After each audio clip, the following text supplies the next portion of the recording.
Okay, ready when you are? Let's do this. Ladies and gentlemen, good afternoon. I'm Emmanuel, Totus, Andy, and I'm an the Green Seed Corporation. So as part of today's presentation, we'll be presenting a business strategy we highlighted for a brand new client, Tesla Motors. So as you all know, Tesla, or a new exclusive and dynamic automotive company based in the United States. Now, as part of this strategy, we designed 3 different marketing campaigns, such as the Google ad, Facebook, and press advertising, in order to tackle critical issues we highlighted, such as the fact that Tesla, by entering a brand new market, such as the UK one, have experienced a very low consumer awareness. And also, another aspect to consider is the fact that Tesla campaigns currently focus very much on the web, so online activities, and therefore this represents an issue. Start this, please. Thank you, Manuel. According to our research, our potential customers are predominantly males. They're aged between 35 and 54 years old and have an income between 52 and 100,000 pounds per year. In terms of occupation, they're mainly bankers, surgeons, commercial pilots, etc. They belong to AB social grade, which represents 31% of the UK population. In terms of consumer behaviour, our research has revealed that our potential customers primarily use this internet to assist with the purchasing process. They're also active followers on social media, and they subscribe to automotive magazines. Lastly, in terms of geographics, we've identified 6 cities within the UK, such as London, Brighton and Oxford, that have the highest concentration of our target audience. Therefore, our strategies will be aimed within those locations. Andy? Thank you, Thomas. Push strategy. Push strategy, the definition of push strategy is when the demand for a product or service is directed to the consumers through the means of a trade promotion. This is usually used for low volume purchases such as a can of Coke, as you get a fast return on investment, although this could affect Tesla's luxurious brand image. The push strategy is usually target a mass audience, whereas Tesla is trying to target a much more niche demographic, as you can see here. Although if Tesla was to use a push strategy, they would go through the means of like a third-party dealership or neutral communication. And these third-party dealerships may not have the specific knowledge or the key knowledge to sell the Tesla cars. Obviously, it's a high volume purchase, and therefore Tesla should keep all their marketing and sales team in-house in order to keep brand integrity, to keep brand perception up. Profiling strategy. This strategy is designed to fulfill corporate goals of the business and to satisfy key stakeholders. This strategy is commonly used by well-established companies such as BMW, Mercedes, who have a large product portfolio. This strategy aims to increase sales with a specific product or product segment. However, as we all know, Tesla has only one product in its portfolio, which is the Motorless, and have not yet established a customer base within the UK market, so this strategy is not really applicable.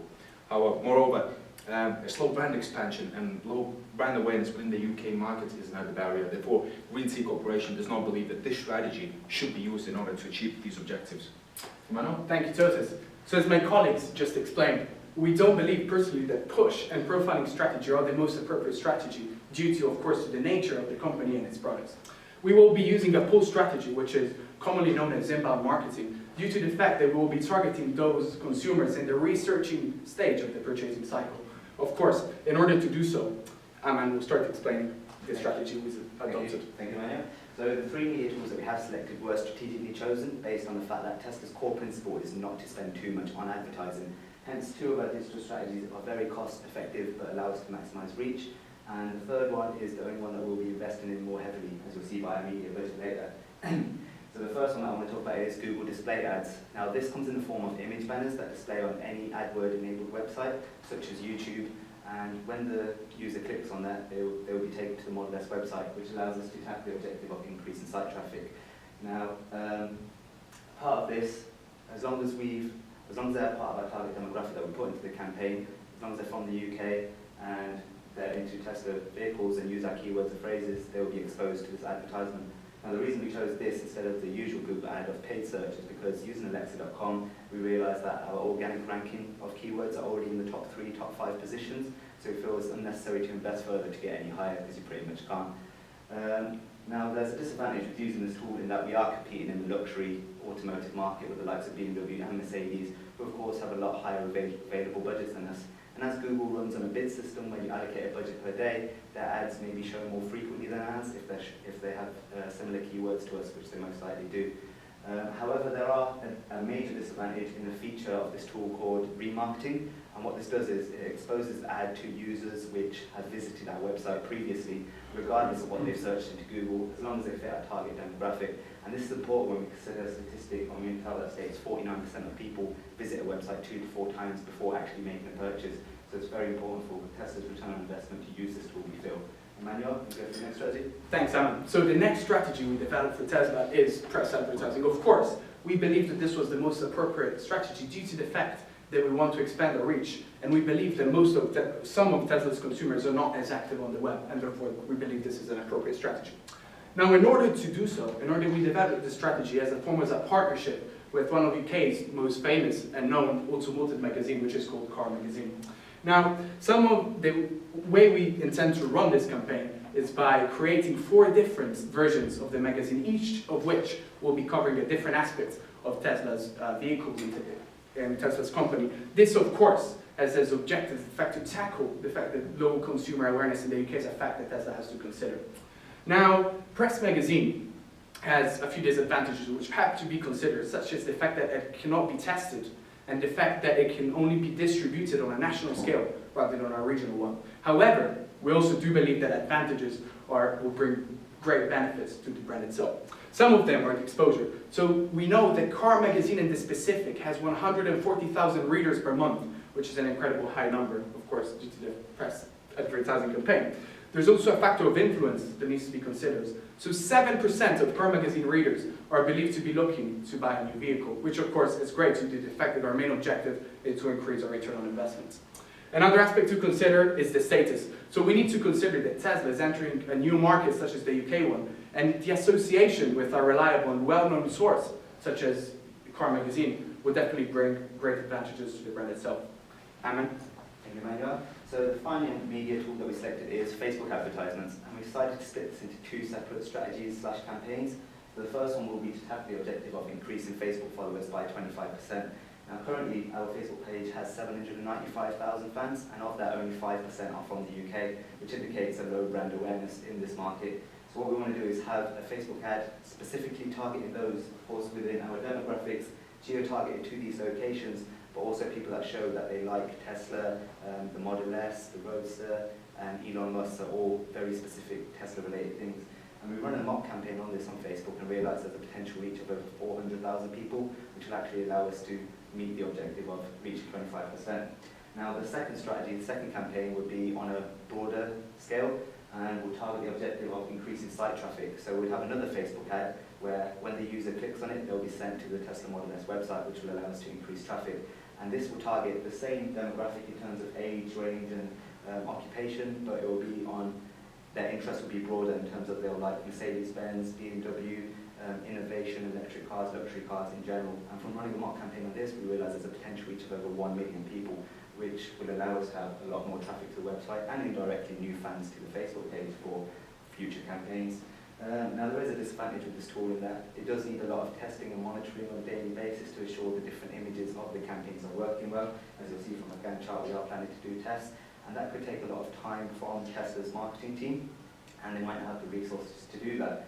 However, there's a major advantage in that it's very cost effective, and as Tesla want to keep their costs down, this is an important tool for them to use. Emmanuel, can we wrap things up? Thanks, Simon. So, get you through, for our presentation with Tesla, we started by defining our target, which is a very niche and very specific segment of UK's population. Now, in order to do so, we believe that the pull strategy was the most appropriate one due to the nature and due to the exclusivity of the product that needs to be maintained. We developed 2 online strategies due to the fact that Tesla is a very innovative and very technological brand itself, so we had to maintain this core feature of the company. When we designed our strategy, as we said, we had to bear in mind the cost, as Tesla, as part of its strategy, doesn't want to invest much on marketing and advertising. In fact, all our campaigns, as you can see from our media budget table, will cost 129,600K. Now, with an estimated reach of 3 million people, which is a great number considering the cost. Now, in order to achieve a return on investment, which of course is our objective, only the selling of 2 vehicles will be necessary. Now, as you can see from our media schedule, our online activities will be tested throughout throughout its run, and we believe after that the results will be measured, and therefore, if anything needs to be changed, when they would next be rolled out, actions will be taken. Now, I wanted to thank you very much for your time, and if you have any questions, please let us know. Thank you. You said 2 car sales need to be generated, that's all kind of thing. Yes. Yeah. How many do you estimate you might actually achieve So, over the next 12 months, do you think? of course. So, as we said, we targeted a very niche segment of the population, which of course is 31% of the UK population, which results in 19.8 potential targets, which of course we know, due to the expensive and unique nature of the product and the fact that Tesla is an unknown brand, we don't think we will sell that many. However, due to the fact that the product is so expensive, and due to the fact that these campaigns are aiming to target these people, we believe that we might sell between 10 and 15 vehicles in 12 months. Okay. Thank you, Manuel. Also, in addition to that, we did find a report recently in November when Yes. Tesla first released the Model S here, and they managed to sell 5 cars so far in the UK, which aligns with our return on investment, really. All right. So with your magazine, you were saying you just are you going across all the different car magazines, are you just selecting We one? selected one, yes, a partnership with Car Magazine UK. Right. That is, Why specifically that magazine and not the other one? thanks for the question. So, of course, Car Magazine, we found from the report that their viewers are exactly the same as ours. So the average reader of Car Magazine is aged 52 years old, and therefore we do believe that by sharing the same target, we have higher chances of, selling our product. Right, so that's got a higher age and a more market Of course. readership. Of in course. that particular one. Right. I had a question on that. What other magazines does this person read? In terms of, because I think you mentioned before that you gave an example of some of the occupations. I Yes. think you said pilot, Yes. did you? And 1 or 2 others like that. So what other magazines might they read as part of their lifestyle? Sure. So in terms of Car Magazine, there are 3 main car magazines. Generally I'm talking. Sorry? Generally I'm talking. So if, imagine I'm an airline pilot. Travel magazine, for example. So what doesn't necessarily follow that I am reading Car Magazine. Sure. What other ones might I be reading? Have you had you thought about that at all? Well, of course, it depends a lot on the occupation, we believe, and your own personal interests. Mm-hmm. However, due to the demographics and due to also the income, probably with the automotive magazine, which we're currently focusing on, because due to of course the product we're selling, we are 100% sure that Car Magazine is one of the most famous ones within Is that mainly based on the percentage of the audience that are looking to buy within a certain period? 7% of car magazine readers are looking to buy a car. Okay. So 7% of the total reach. So it was over 4 months, 139,000 per Mhm. month. So there's over 600,000 people Mm-hmm. who we could be targeting there. And only 7% of those readers, if 7% was to buy them, which they probably aren't. But if one person out of this 7% Okay. was to buy it, All right.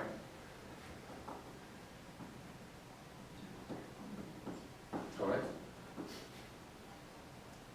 I don't think I did. I fully got what you were, the rationale behind the I can't remember if you called it remarketing or retargeting. Remarketing, yeah. Yeah. The way you were talking about using Facebook and stuff like that, all absolutely fine. And you were saying that this population, you were going to concentrate primarily on London, Brighton and Oxford, didn't you? Yeah, so the 6 geographic location that we found based on national household domestic income. Okay, all right. All right, thank you very much. Excellent, thank you. Thanks for your time. So leave that with that now. Leave it. Leave it Yeah, there. please, So we yeah. have a look at it.